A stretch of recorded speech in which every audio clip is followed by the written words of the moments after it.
Hello everyone, नमस्ते। कैसे हैं आप सब? उम्मीद करती हूँ आप सब अच्छे होंगे। मैं भी एकदम बढ़िया हूँ। तो रात के 9 बजने वाले हैं, 5 मिनट रह गए हैं 9 बजने को।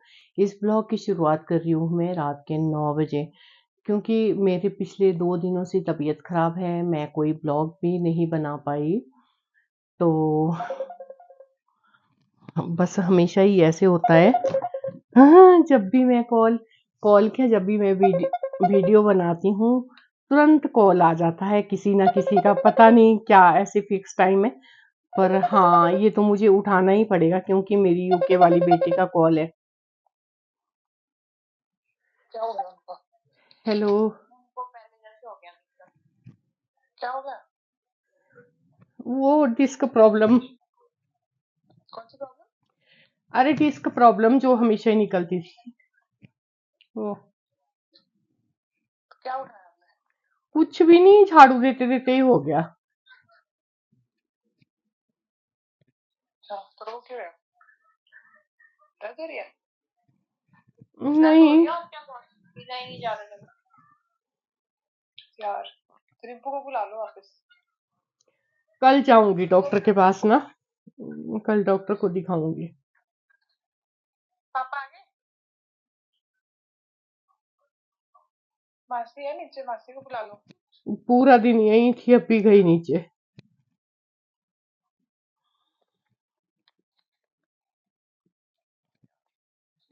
कैसे हो रही है? अरे पता ही नहीं चला, झाड़ू लगा रही थी और उठ ही नहीं पाई फिर। अच्छा, कभी भी दिक्कत होती है। अरे पता ही नहीं चला। मतलब पूरे घर में झाड़ू लगा दिया था। झाड़ू लगाते लगाते उठा रही थी कूड़ा, जैसे ही उठाया वैसे ही उठ रही थी तो एकदम झटका लगा मुझे। पता ही नहीं चला। तो उसके बाद पेन शुरू होगी। और तुम लोग बताओ।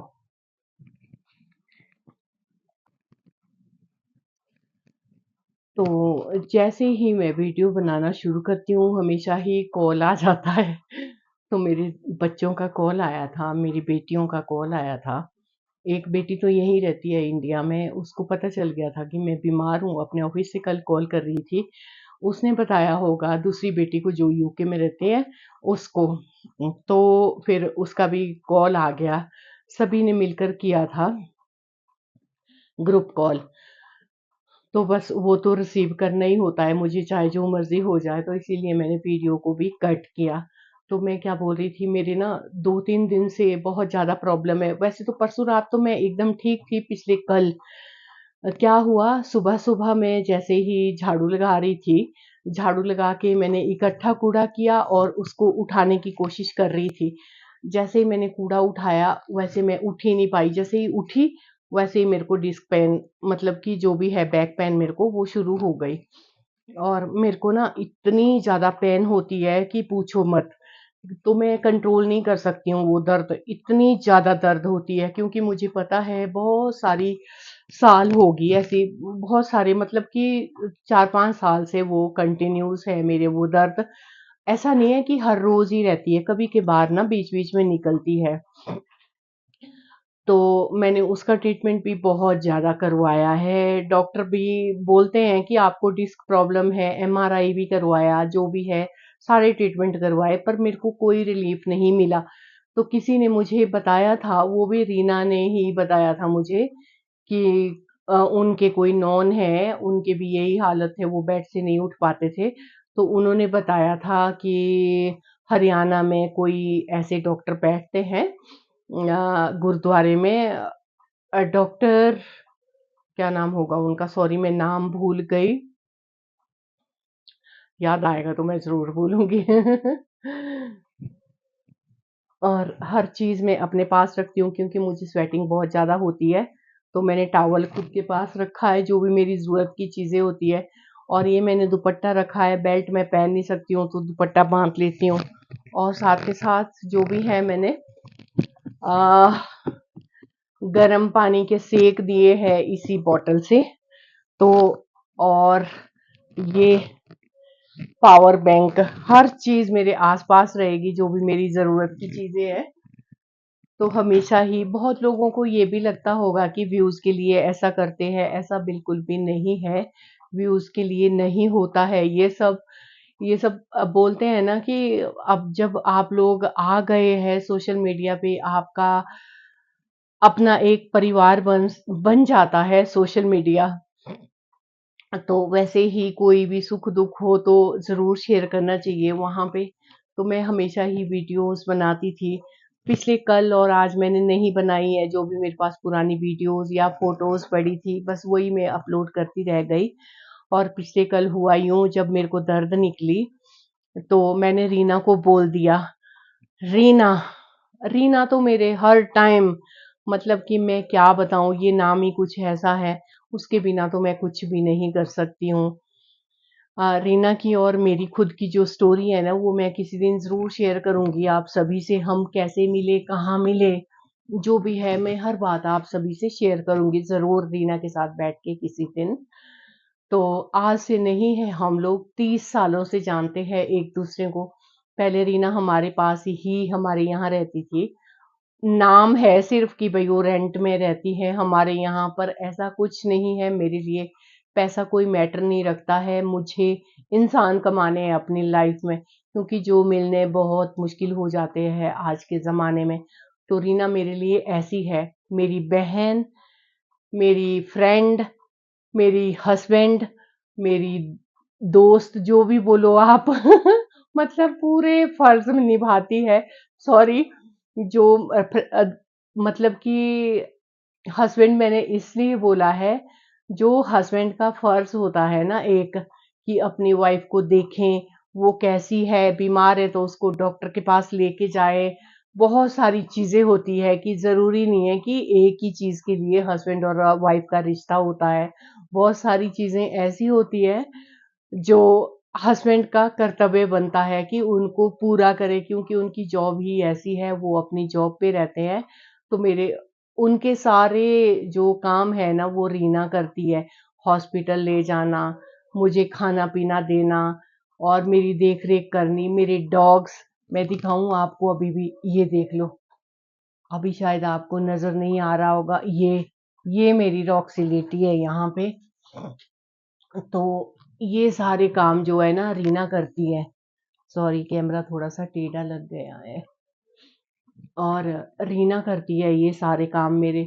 आज भी सुबह अपने घर के साथ-साथ पूरे मेरे घर का काम किया, मुझे खाना दिया बना के, और जो भी बन पड़ता है उसे वो सब करती है। हर 20-25 मिनट के बाद आ जाती है अपना घर और अपना डॉग छोड़ के, उसका डॉग भी नहीं रहता है अकेले, तो वो आ जाती है। तब बोलते हैं ना, अपने नाते, रिश्ते, अपने बच्चे, अपने हस्बैंड, जो दूर रहते हैं, सभी सभी की बात नहीं कर रही हूँ मैं, जो मतलब कि दूर रहते हैं, वो तो बाद में काम आते हैं। सबसे पहले हमारी फैमिली वो होती है, जो हमारे पास इस टाइम मौजूद है। तो बस ऐसा ही कुछ रिश्ता है मेरा अपने सभी जो नेबर है ना हमारे, उनके साथ। सुनीता, रचना और रीना। तो आज भी कुछ ऐसा ही हुआ है। रचना भी आ गई थी मुझसे मिलने, उसको भी पता ही नहीं चला कि आंटी को क्या हो गया। अभी थोड़ी देर पहले आई थी। जो जिससे बन पड़ता है ना, वो सभी करते हैं। तो रचना बेचारी आई पहले नीचे, उसने अपने घर में काम किया, उसको पता चला कि आंटी बीमार है, फिर ऊपर आ गई, रॉक्सी को घुमाने ले गई। थोड़ा-सा मतलब बाँधने से पहले, अगर मैं रात को रॉक्सी को बाँध के रखती हूँ ना अपने रूम के बाहर, तो ये शोर नहीं करती है। अगर मैं इसको खुला छोड़ती हूँ, तो बाहर जाती है बरामदे में और भौंकना शुरू कर देती है। पहले रॉक्सी भौंकती है, फिर सारे जो भी है ना स्ट्रीट डॉग, वो भौंकना शुरू कर देते हैं। तो थोड़ी-सी तकलीफ होती है लोगों को, तो इसलिए मैं रॉक्सी को अंदर बाँधती हूँ ताकि कोई भी डॉग ना भौंके। तो जैसे ही रचना बाहर से वॉक करवा के ले आई रॉक्सी को, वैसे उसने बाँध लिया। फिर रीना ने खाना दिया है इन दोनों डॉग्स को, और मेरे लिए भी बनाकर लाई है, मेरे हस्बैंड के लिए भी बनाकर लाई है, सबके लिए। मतलब कि क्या बताऊँ मैं रीना का और हमारा रिश्ता क्या है। भगवान करे किसी की नज़र ना लगे हमारे रिश्ते पे। दुनिया का काम है बोलना, दुनिया तो बोलेगी ही, लोग तो चाहेंगे ही कभी इनकी आपस में अनबन हो जाए, पर वो हमारी खुद की अंडरस्टैंडिंग है, हमें किस तरह करके रहना है। देखो ऐसे होता है ना, अभी मैं मुझे मेरे हस्बैंड की एक बात याद आई, वो बोलते थे पहले पहले वाले ज़माने में क्या होता था, जिनके 3 या 4 बच्चे होते थे, 3 बच्चों को पढ़ाते थे, 1 को बिल्कुल अनपढ़ रखते थे। वो इसलिए ताकि वो अपने माँ-बाप के पास रहे, उनकी सेवा करे। तो मैं उस टाइम हँसती थी अपने हस्बैंड के लिए कि आप किस तरह की कहानियाँ सुनाते हो। तो कभी-कभी ऐसे भी लगता है कि शायद हो सकता है पहला ज़माना था ऐसा, एकदम कोई दिखावा नहीं, कुछ नहीं, मतलब कि रियल जो बोलते हैं ना सच्चाई वाला ज़माना, तो वही था पहले। तो शायद होता होगा ऐसे। मैं अपने हस्बैंड को हमेशा यही बोलती थी, नहीं, हमारी तो उम्र निकल गई, हमने किसी के साथ कोई अन्याय नहीं करना है, अपने बच्चों को पढ़ाना है। हम अपने लिए उनको नहीं, मतलब कि त्याग नहीं करवा सकते उनसे, जो हमारा फ़र्ज़ है, जो हम कर सकते हैं, जो हमसे बन पड़ता है, हम वो करेंगे। तो हमने अपने बच्चों को खूब अच्छी परवरिश दी है, जो कि सभी पेरेंट्स देते हैं। यहाँ तक कि अपनी एक बेटी यूके में है सेटल्स, बहुत खुशी होती है, उसने अपना वहाँ पर घर ले लिया, उसके हस्बैंड है, वो है, वेल सेटल्ड है, अब उनकी कोई चिंता नहीं है। दूसरे दामाद दिल्ली में है और बेटी भी जॉब करती है, वो चंडीगढ़ में है, बद्दी में, और बेटा पुणे में है। सब लोग, हम अपने लिए क्यों बच्चों की लाइफ स्पॉइल करें? पर मुझे ये समझ नहीं आता है। तो इसलिए मैं अपने हस्बैंड को भी यही बोलती हूँ, बिल्कुल नहीं, जो भी बच्चे चाहते हैं, वो हम बच्चों से करवाएँगे। उनको बाहर जाना है, वो जाएँ, उनको जो करना है, वो करें। पर हमारा क्या है, हमारी आधी उम्र निकल गई, आधी निकल जाएगी एक-दूसरे के सहारे में। तो बस यही सब होता है। पर जब ऐसी सिचुएशन आती है ना कि बेड से खड़े नहीं उठ पाते हैं, तब तब लगता है कि भई नहीं, कहीं न कहीं हमारे बच्चे या हमारे हस्बैंड हमारे साथ होते, तो वो अलग बात है। तो इस वजह करके शायद भगवान जी ने रीना को मेरी ज़िंदगी में भेजा होगा। आज से नहीं, पूरे 30 साल से रह रहे हैं हम लोग साथ। तो वो इतना देखती है मेरा, रीना। अपना घर सँभालेगी, अपना काम करेगी, फिर मेरे पास आ जाएगी, फिर मेरा घर सँभालेगी, जो भी करने का होता है सब करती है वो, मतलब कि ए टू ज़ेड, यहाँ तक कि झाड़ू-पोछा। क्योंकि पहले मैंने रखी थी झाड़ू-पोछे वाली, उसके बाद मुझे लगा कि नहीं, अपने घर का काम खुद करना चाहिए ताकि हमारा शरीर भी ठीक रहे एकदम से। तो मैं खुद करने लगी। अगर खुद करने लगती हूँ तो फिर मेरे को कभी न कभी दिक्कत हो ही जाती है। पूरे 1 साल के बाद आई है मुझे ये प्रॉब्लम। 1 साल या 6-8 महीने बाद इतना तो आई है मेरे को ये प्रॉब्लम। जब मुझे ये प्रॉब्लम आती है तो मुझे बहुत ज़्यादा दिक्कत होती है। मैं अपने बेड से उठ नहीं सकती हूँ, करवट तक नहीं ले सकती हूँ। बहुत प्रॉब्लम, क्योंकि मुझे पता है जिसको जो दर्द होता है ना वही जान सकता है। तो बस यही मकसद था मेरा आज वीडियो बनाने का। और पिछले कल जब मुझे दर्द निकला ना, रीना ने बोला, दीदी मैं कुछ भी नहीं सुनना चाहूँगी आपसे। आप चलो, उठो, जैसे मर्ज़ी उठते हैं, तो मैं आपको हॉस्पिटल ले चलती हूँ। फिर लेके गई थी मुझे चंबा घाट एएसआई, मतलब कि वो एचएफसीएल वालों की कम, वो है डिस्पेंसरी, मुझे नहीं पता। क्योंकि है कुछ एएसआई जो भी है, वो है इनके लिए है, जो कंपनी में काम करते हैं उन सभी के लिए, प्राइवेट जो वर्कर होते हैं ना उनके बिल-बुल वहाँ से पास होते हैं। ऐसा कुछ है, ज़्यादा मैं भी नहीं जानती हूँ इसके बारे में। जैसे ही हम वहाँ गए, तो उन्होंने बोला डॉक्टर तो रिटायर होके चले गए पिछले 2 दिन पहले। तो मैंने बोला नहीं, मुझे तो पेन किलर का इंजेक्शन लगाना है, आप जैसे मर्ज़ी लगाओ। उन्होंने बोला है हम डॉक्टर की मर्ज़ी के खिलाफ नहीं लगाते हैं।